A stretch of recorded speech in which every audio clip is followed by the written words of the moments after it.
तो आदाब, नमस्कार, गुड इवनिंग, सत श्री अकाल। एक बार फिर आप तमाम लोगों का स्वागत है क्राइम तक की कहानी के इस एपिसोड में। उम्मीद है पूरी फैमिली अच्छी होगी। कल और परसों 2 दिन की कहानी को लेकर आपके बहुत सारे मेल आए, कुछ सवाल भी थे, मैं कोशिश करूंगा उनके जवाब देने की। ख़ास तौर पर रतन टाटा की गाड़ी का जिस तरीके से नंबर यूज़ हुआ, दूसरा जिस तरीके से एक आयरलैंड में बैठे हुए फेसबुक के हेडक्वार्टर पे हिंदुस्तान के एक नौजवान की खुदकुशी की कोशिश को नाकाम बना देते हैं, वो भी।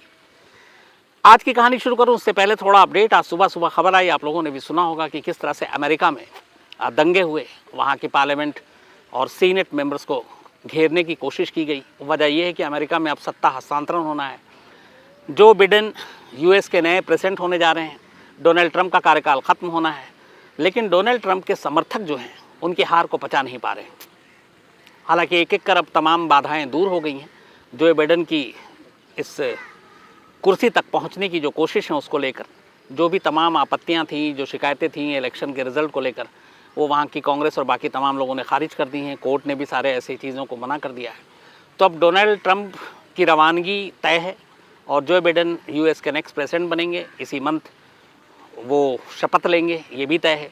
लेकिन जिस तरीके से आज जो कुछ हुआ है अमेरिका में, वो बेहद अफसोसनाक है। बाकायदा वहाँ पे इमरजेंसी भी लगा दी गई है वॉशिंगटन डीसी में, और उसकी वजह यही है कि जिस तरीके से वायलेंस हुआ, 4 लोगों की मौत हो गई, उसमें एक महिला भी हैं, और कह रहे हैं कि शायद वो पुलिस की गोली से मारी गई। तो संसद का घेराव करने की कोशिश, ट्रंप के इस हार को न पचा पाना, उनके समर्थकों का ये गुस्सा, ये हिंसा, अमेरिका में इस तरह की चीज़ें थोड़ी अजीब सी भी लगती है। लेकिन क्या कीजिएगा, जिस दौर से दुनिया गुजर रही है वहाँ पे सारी चीज़ें जो ऐसा लगता है कि ये नामुमकिन है, सब कुछ मुमकिन होता है। तो दुआ यही है कि अमेरिका में सब शांत रहे, सत्ता हस्तांतरण शांतिपूर्ण तरीके से हो, और डेमोक्रेसी की खूबसूरती यही है कि हार और जीत, आपको अपनी हार को भी उसी तरीके से लेना चाहिए और जीत को भी उसी शालीनता के साथ कबूल करना चाहिए। तो दुआ यही है कि सब कुछ ठीक ठाक हो अमेरिका में, क्योंकि अमेरिका में जो कुछ होता है उसका असर पूरी दुनिया पर पड़ता है। तो ऐसा कुछ गलत असर ना पड़े। अब आज की कहानी पर आते हैं। हम सभी बचपन से तमाम किताबें पढ़ते हैं, किताबों के बारे में जानते हैं, लेकिन क्या आपने कभी दुनिया की सबसे ख़तरनाक किताब के बारे में सुना है? एक ऐसी किताब जो आज भी रहस्य है, करीब 700 साल के बाद भी रहस्य है। एक ऐसी किताब जिसे दुनिया में कहा जाता है कि शायद शैतान की सबसे बड़ी किताब है। एक ऐसी किताब जिसके बारे में ये कहा जाता है कि ये जिसके पास आया उसका दिमागी संतुलन ख़राब हो गया, वो पागल हो गया, या फिर उसकी जान चली गई। एक ऐसी किताब जिसमें लिखे हुए अक्षर, कई जो चश्मदीद थे उन्होंने कहा कि जब उन्होंने किताब को पढ़ना शुरू किया तो वो अक्षर हवा में तैरते हुए नजर आए, और उन अक्षरों में शोले थे, आग से लिपटी हुई थी, और आग लगे हुए थे उन अक्षरों में, उस शब्दों में, उन हरफों पे। तो ये इस किताब की कहानी है, और ये कोई कहानी नहीं, हकीकत है, क्योंकि ये किताब आज भी इसी दुनिया के एक देश के एक शहर में बाकायदा लाइब्रेरी में रखी हुई है। तो इसलिए इसमें कोई ऐसी बात नहीं कि ये सिर्फ कहानियों में है या फिर झूठी चीज़ होगी, बिल्कुल भी नहीं है। ये किताब एक हकीकत है, एक सच्चाई है, और ये किताब आज भी एक लाइब्रेरी में है। इस किताब के बारे में पूरी दुनिया में तमाम लोगों के पास जानकारी भी है। लेकिन कहते हैं कि ये किताब शैतान ने लिखी है। अब यहाँ पे सोचने की बात हो जाती कि क्या कोई किताब शैतान लिख सकता है? इस किताब को लिखने और इस किताब के लिखने के पीछे की कहानी इतनी दिलचस्प है कि बहुत सारी चीज़ें समझ में नहीं आता कि सच है कि झूठ है। कहते हैं कि ये किताब एक रात में ही लिखी गई, और दुनिया के जितने भी ज़्यादातर जानकार हैं, जो एक्सपर्ट्स हैं, जिन्होंने इस किताब के ऊपर शोध किया, रिसर्च किया, उनका कहना है कि ये मुमकिन ही नहीं है कि कोई एक शख्स, एक आदमी अपनी ही हैंडराइटिंग से एक रात में इतनी बड़ी किताब लिख सके। बल्कि कई लोगों का ये कहना है कि अगर एक ही शख्स इस किताब को लिखे और लगातार डेली लिखे, रोज़ाना लिखे, तो कम से कम इस किताब को कंप्लीट करने में 20 से 25 साल लगेंगे। कुछ का तो कहना है कि 30 से 35 साल लगेंगे। ये किताब कागज़ के ऊपर नहीं लिखी गई, ये किताब चमड़े के ऊपर, जानवर के चमड़े के ऊपर, बल्कि कहते हैं कि इसके लिए गधे का चमड़ा इस्तेमाल किया गया था, और उसके ऊपर लिखी गई, और पूरी एक रात में ये किताब लिख दी गई। और यही चीज़ दुनिया मानने को तैयार नहीं है कि एक रात में इतनी बड़ी किताब कोई लिख सकता है। अब ये किताब है क्या? तो एक होली बाइबल है, ये आप सब जानते हैं। बाइबल में सारी अच्छी चीज़ें हैं, और क्रिश्चियन का ये एक होली बुक है, और बाइबल के बारे में शायद बताने की ज़रूरत नहीं है। इस किताब का नाम डेविल बाइबल। डेविल बाइबल यानी कि शैतान की किताब। और ये किताब एक और नाम से भी पूरी दुनिया में मशहूर है, और वो है कोडेक्स गिगास। तो डेविल बाइबल और कोडेक्स गिगास इस किताब का नाम है। अब ये किताब है क्या और ये कैसे लिखी गई, इसके पीछे की कहानी क्या है, उसे एक रात की कहानी क्या है, और जिसने इसे लिखी उसकी कहानी क्या है, और किस तरह से ये लिखवाई गई उसकी कहानी क्या है, ये सारी चीज़ें करके सिलसिलेवार आपके सामने रखूंगा। लेकिन सबसे पहले आपको बता देता हूँ कि इस किताब में कुल 310 पन्ने हैं। मतलब ये सारे पन्ने जो हैं वो चमड़े के हैं, कागज़ के नहीं हैं। और कहते हैं कि इस किताब को लिखने के लिए 160 गधों का इस्तेमाल किया गया, उनके चमड़ों से ये किताब लिखी गई। 310 पन्नों की ये किताब है और 110 गधों की खाल से इस किताब को लिखा गया, खाल के ऊपर। ये किताब 36 इंच लंबी है, 36 इंच लंबी है, 20 इंच चौड़ी है, और इसकी जो थिकनेस है वो 8 इंच है। 165 पाउंड इसका वेट है, यानी करीब 85 किलो, 85 kg। कहते हैं इस किताब को एक आदमी अकेले नहीं उठा सकता, कम से कम 2 लोगों की ज़रूरत पड़ती है। तो 85 किलो वजनी ये किताब, 310 पन्ने, गधे के खाल पे लिखी गई ये किताब, एक ही रोशनाई से लिखी गई किताब और एक ही लिखावट में लिखी गई ये किताब। आज भी ये किताब मौजूद है एक लाइब्रेरी में। किस लाइब्रेरी में ये भी मैं आपको बताऊंगा। लेकिन सवाल ये है कि इस किताब के बारे में जो सबसे दिलचस्प चीज़ है वो ये है कि इस किताब को एक रात में लिखी गई। अब सवाल ये है कि 310 पन्नों का किताब जिसका वज़न है करीब 85 किलो, एक रात में ये मुमकिन है लिखना या नहीं है, और इस किताब का जन्म हुआ कैसे। तो इस किताब के जन्म की जो कहानी है वो ये है कि 13वीं सदी 13th सेंचुरी में एक सन्यासी हुआ करते थे। वो एक मठ में रहा करते थे, और कुछ वक्त के बाद वो सन्यासी अपने मठ धर्म और मठ के नियम के पालन का उल्लंघन करने लगे। ये बात फैली वहाँ के राजा तक, और इसके बाद ये हुआ कि मठ धर्म और मठ के नियम का उल्लंघन करना जुर्म था, और ये सन्यासी जिनको सन्यास का सारा पालन करना चाहिए था उन्होंने नहीं किया। इससे पूरे मठ का जो नियम है वो खतरे में आ गया। तो इस मामले को बहुत गंभीरता से लिया गया, और इसी के बाद इस सन्यासी को उस वक्त के राजा के सामने पेश किया गया।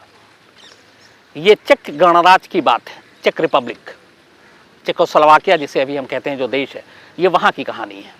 तो ये सन्यासी जब इसने सारे नियम तोड़े, बात राजा तक पहुँची, राजा ने सारी चीज़ें सुनी, पता किया, जांच कमेटी बैठी। इसके बाद ये जांच रिपोर्ट आई कि हाँ, इस सन्यासी ने सन्यास के धर्म का और मठ के नियम का उल्लंघन किया है, और इससे पूरी मठ और सन्यास जो लोग हैं सन्यासी वो बदनाम हो रहे हैं। इसी के बाद राजा ने फिर अपना फैसला सुनाया, और फैसला ये था कि इस सन्यासी को जिंदा दीवार में चुनवा दिया जाए। इसमें 2 चीज़ें, एक जगह पे है कि दीवार में, और एक जगह है कि जिंदा ताबूत में इसको बंद कर दिया जाए। ये सज़ा सुनाई गई, मतलब सन्यासी का मरना तय था। अब कहानी आगे ये है कि फिर इस सन्यासी ने अपनी जान बचाने के लिए राजा के सामने एक प्रपोजल रखा, एक प्रस्ताव। और प्रपोजल ये था कि उसने कहा कि वो एक ऐसी किताब लिखेगा जो पूरी मानव जाति के लिए बेहद अच्छी किताब होगी, और ये किताब ख़ास तौर पर मठ को हमेशा के लिए गौरवान्वित कर देगा। जिस मठ के नियम का उल्लंघन करने की वजह से मठ बदनाम हुआ, इस सन्यासी ने राजा के सामने कहा कि उसे एक मौका दिया जाए, उसे ज़िंदगी दी जाए, और वो अपनी इस गलती को सुधारेगा, और वो एक ऐसी किताब लिखेगा जो पूरे मानव जाति की भलाई के लिए होगी, और मठ के लिए ये एक बेमिसाल किताब होगी। राजा ने उसकी बात सुनी, उसके सामने एक शर्त रखी। उसने कहा ठीक है, मैं तुम्हारी जान बख्शने को तैयार हूँ, शर्त ये है कि ये जो तुम किताब लिखोगे ये किताब एक रात में पूरी हो जानी चाहिए। अगर तुमने ये पूरी किताब एक रात में लिख दी, सुबह तुम्हारी सज़ा को हम माफ़ कर देंगे और तुम्हें ज़िंदा रहने के लिए छोड़ देंगे। सन्यासी राजा की शर्त को मान गया। उसने कहा ठीक है, मैं एक रात में इस किताब को कंप्लीट करूँगा। इसके बाद सन्यासी ने रात को ही किताब लिखना शुरू किया। लेकिन जब आधी रात हो गई तो सन्यासी को लगा, उसे बाकायदा स्याही जो है, इंक, रोशनाई, ये सारी चीज़ें दी गई थी। आधी रात के बाद सन्यासी को लगा कि ये नामुमकिन है कि वो सुबह तक अपनी इस किताब को पूरी कर ले, वो लिख नहीं पाएगा। अब उसे लगा कि अगर वो लिख नहीं पाएगा तो फिर मौत तय है। और सज़ा उसको मिलनी है, क्योंकि राजा के साथ शर्त यही है। तो आधी रात के बाद लिखते लिखते सन्यासी ने हार मान ली और उसने कहा कि ये किताब पूरी नहीं कर पाएगा। अब उसके सामने दो रास्ता था, सुबह होने का इंतज़ार करना या फिर किताब को पूरी करना। उसने एक तीसरा रास्ता चुना। उसने रात को, आधी रात के बाद जब उसे लगा कि किताब पूरी नहीं हो पाएगी, उसने एक विशेष पूजा की, एक ख़ास। और इस ख़ास पूजा या विशेष प्रार्थना के दौरान उसने शैतान को बुलाया। चूँकि ये सन्यासी था, मठ था, पहुँचा हुआ था, तो इसने एक विशेष प्रार्थना और पूजा के ज़रिए एक शैतान को अपने पास बुलाया और उस शैतान के सामने एक प्रपोज़ल रखा। उसने कहा कि अगर वो ये मेरी किताब पूरी करा दे सुबह होने से पहले पहले, तो वो अपनी आत्मा उसे सौंप देगा शैतान को। मतलब सन्यासी अपनी आत्मा शैतान को सौंपने को तैयार था, बशर्ते शैतान इस किताब को लिखने में उसकी मदद करे और सुबह तक ये किताब पूरी कर दे। कहते हैं कि शैतान ने सन्यासी की इस बात को मान लिया। उसने कहा ठीक है, मैं ये किताब पूरी करूंगा। इसके बाद सुबह होती है और सुबह सन्यासी के सामने एक किताब रखी हुई थी, यही किताब डेविल्स बाइबल। 310 पन्नों का किताब, 85 किलो वजन, गधे के खाल पे लिखा हुआ, एक ही रोशनाई से एक ही लिखावट। लेकिन जब सन्यासी ने किताब के पन्ने पलटे तो पहले ही पन्ने पे शैतान का चित्र था। इसके अलावा सूरज और चांद की भी तस्वीरें थीं, स्वर्ग की भी तस्वीरें थीं। तो कुल मिलाकर इस किताब में भलाई और बुराई के बीच के फ़र्क को दिखाया गया था। लेकिन ये किताब शैतान की पूजा करने की लायक किताब थी। ये मतलब जो भी इस किताब को पढ़े वो शैतान को बेहतर माने, अच्छा माने। अब ये किताब पूरी हो गई और शर्त के हिसाब से सुबह किताब पूरी होने के बाद जब सन्यासी ने देखा, उसके बाद सन्यासी की आत्मा को उस शैतान ने अपने कब्जे में ले लिया। सन्यासी की मौत हो गई। अब ये किताब सुबह शर्त के हिसाब से राजा के लोग आते हैं सन्यासी के पास और ये किताब उन्हें मिलती है। पर कहते हैं कि जो लोग जैसे ही इस किताब को देखते हैं उनका दिमागी संतुलन बिगड़ना शुरू हो जाता है और धीरे धीरे करके इस किताब के चर्चे उसी दिन से शुरू हो जाते हैं। कुछ लोग जिन्होंने किताब को पढ़ने की कोशिश की, उन्होंने कहा कि उसके अक्षर हवा में आग से सुलगते हुए तैर रहे थे। कुछ लोगों ने शैतान की तस्वीरें देखी, उनके दिमाग में कुछ और उथल पुथल आ गया। तो ये पूरी जो किताब थी एक ख़तरनाक किताब थी, जिसको जो कोई भी पढ़ता उसके साथ अजीब सी दुर्घटना घटती। धीरे धीरे वक्त बीता, फिर इस किताब के बारे में अनुसंधान शुरू हुआ। तो ये था कि एक रात में ये किताब कैसे मुमकिन है, क्योंकि उसकी जो रोशनाई थी और जो लिखावट थी वो एक ही थी। ये तय था कि ये किताब एक ही आदमी ने एक ही हाथ से लिखा है। लेकिन एक रात में 310 पन्नों का 85 किलो का किताब कैसे कोई लिख सकता है, इसके ऊपर शोध हुआ। तो पता चला कि अगर कोई शख्स इस किताब को लगातार बैठकर लिखे नॉन स्टॉप, तो भी कम से कम 20 साल लगाएगा इसे लिखने में। कुछ का कहना था कि करीब 30 से 35 साल लगाएगा। लेकिन 8 से 10 या 12 घंटे के अंदर ये लिखना नामुमकिन है। तो उसी के बाद हुआ कि ये किताब कोई मामूली किताब नहीं है, बल्कि ये वाकई एक शैतान की किताब है। और इसी के बाद इसका नाम पड़ा डेविल्स बाइबल, जिसमें शैतान को इसमें अच्छा बताया गया और बहुत सारी ऐसी चीज़ें बताई गई जो शैतान को मानने वाले लोगों के हिसाब से था। इस किताब के बारे में इसके बाद बहुत सारी चीज़ें, बातें होने लगी।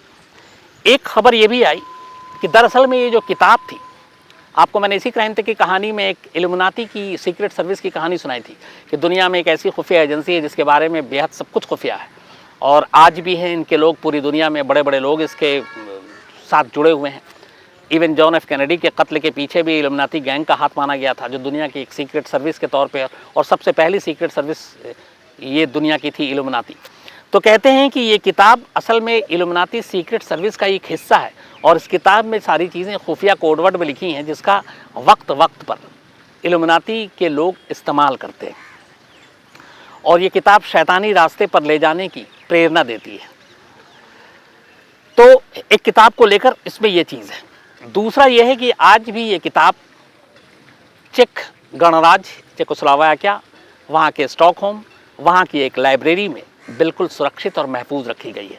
इससे पहले इस किताब ने बहुत ट्रैवल किया, कई लोगों के हाथों से गुजरी, लेकिन जिन जिन लोगों के पास ये किताब पहुँची, जिन जिन घरों में पहुँची, जिन जिन शख्स के हाथों से गुजरी, उन सभी के बारे में कहते हैं कि उनका दिमागी तवाज़ुन, उनका मानसिक संतुलन बिगड़ता गया और कुछ ना कुछ उनके साथ अपशकुन हुआ। तो एक किताब को लेकर कि ये शैतान की किताब है, एक रात में लिखी गई है और इसके बारे में तमाम कहानियां हैं।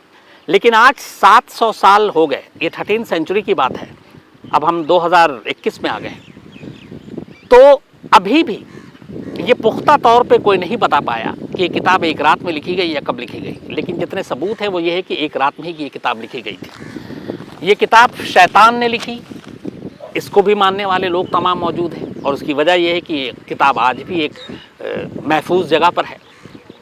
ये किताब चमड़े पे लिखी गई, ये भी मैंने आपको बताया, लिखावट एक है, ये भी है, तो ये किसी एक शख्स ने ही लिखी है।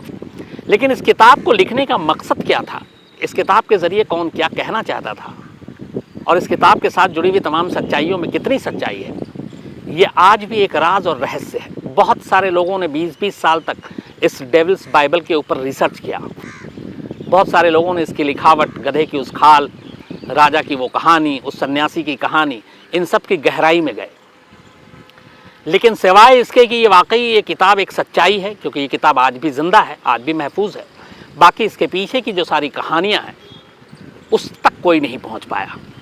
लेकिन इस किताब में जिस तरीके से पहले पन्ने पे ही शैतान की तस्वीर है और उसके अंदर जो चीज़ें लिखी हुई, हालांकि एक चीज़ ये भी है कि शायद इस किताब को आज तक पूरा किसी ने नहीं पढ़ा, इसलिए कि जब भी इसी ने कुछ पढ़ने की किसी ने कोशिश की तो उसके साथ कुछ ना कुछ ऐसी चीज़ें हुई जिसकी वजह से लोग इस किताब को अपशकुन मानने लगे और अपने से दूर करने लगे। और यही वजह है कि उस लाइब्रेरी में जहाँ ये किताब आज भी रखी हुई है वहाँ इसे कोई पढ़ता नहीं है। तो कभी क्राइम तक फैमिली के बहुत सारे मेंबर हैं जो पूरी दुनिया में फैले हुए हैं। अगर आपको मौका मिले उस लाइब्रेरी तक जाने का और इस डेविल्स बाइबल के बारे में आपके पास जानकारी हो तो ज़रूर बताइएगा, ताकि क्राइम तक फैमिली के बाकी मेंबर्स तक ये कहानी हम और डिटेल में भेज सकें, पहुंचा सकें। और मैं खुद एक बार इस किताब को ज़रूर देखना चाहूँगा, ओरिजिनल बुक को। कभी मौका मिला वहाँ जाने का तो उस लाइब्रेरी तक ज़रूर जाऊँगा और उस किताब को ज़रूर देखूँगा, क्योंकि 700 साल के बाद भी ये किताब एक रहस्य, एक राज है, तो उस राज को जानना चाहिए, समझना चाहिए। तो ये थी कहानी दुनिया की सबसे ख़तरनाक किताब की, जो कहते हैं कि एक सन्यासी को एक शैतान ने गिफ्ट किया था, इस शर्त पर कि सन्यासी अपनी आत्मा जो है उस शैतान को देगी। और इस किताब के बारे में झूठ इसलिए नहीं कह सकते क्योंकि जैसा मैं बार बार कह रहा हूँ कि आज भी लाइब्रेरी में मौजूद है। तो ये थी कहानी। अब लेकिन कहानी ख़त्म करूँ उससे पहले कुछ लोगों के मेल फिर से राशि का काम कर, इन्होंने मेल लिखा है। इसके अलावा गुरिंदर के अलावा शुक्ला जी हैं, मयंक हैं, अमित रावत हैं और अभिषेक शर्मा हैं, जूली स्लोन हैं। ये एक स्टोरी की इन्होंने फरमाइश की है, जल्दी सुनाता हूँ। नीरज हैं, कन्हैया हैं, अंकित हैं, इसके अलावा अलीबुद्दीन शेख हैं, विक्रम सारा भाई डेथ मिस्ट्री की कहानी और बहुत सारे ऐसे अपने न्यूक्लियर प्लांट से या उससे जुड़े हुए साइंटिस्ट, उनकी रहस्यमय मौत हुई है, उसके बारे में कहानी सुनना चाहते हैं। मैं जल्दी आपको डिटेल में शेख साहब ये कहानी सुनाता हूँ। सुभोजीत डे हैं, सिद्धार्थ राजपूत हैं, इसके अलावा दीपक दुबे हैं, पवन गुप्ता हैं, निशा जोशी हैं, पल्लवी पटेल हैं, संजय मकवाना हैं, निखिल शर्मा हैं, मनोज रघुवंशी हैं, दीपक हैं, परम संधू, अजीत डे, विकास कुमार राणा, सौरभ कुमार, ओम शर्मा, अजय कुमार, अमित रोट, शंपा डे, शाहनवाज खान, इसके अलावा खुर्रम, काजल, शंपा, नवगढ़ ढाबी और वी स्टूडियो, शिक्षा कुरियाल, रंजन झा, धर्मेंद्र लोढ़ी, राहुल हरीश, दिव्या गाबा, अखिल चक्रवर्ती, अनस राय, संजय, जगदीश बेरित, कार्तिकेय शर्मा, बलजीत टूर, इसके अलावा हिमांशु, प्रियंका कालरा, अनिल और मृण्मय हजारिका। तो आप तमाम लोगों के मेल, आपकी कहानी की फरमाइश वो ज़रूर पूरी करूँगा। इसी तरह आपका प्यार बना रहे। तो आज की कहानी में इतना ही। कल आपसे फिर मुलाकात होगी किसी नई कहानी के साथ। तब तक अपना ख्याल रखिएगा। Thank you very much.